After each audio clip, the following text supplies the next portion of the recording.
రైలు బండి కూతలోనే పాట ఉంది, పాటలోని స్వరాలన్నీ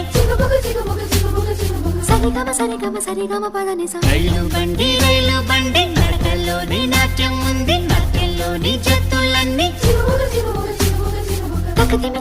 తకదిమి తకజను అలసట లేని సంగీతాన్ని వినిపిస్తుందండి, మనుషుల మధ్య దూరాలన్నీ చెరిపిస్తుంది రైలు బండి.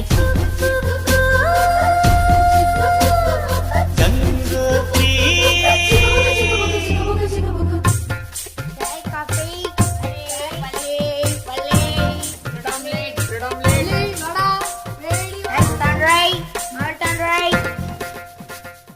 కేరళలో నా కొబ్బరి నీళ్లు తాగిస్తుందండి, కర్ణాటక పిసిపేళ బాతు వినిపిస్తుందండి.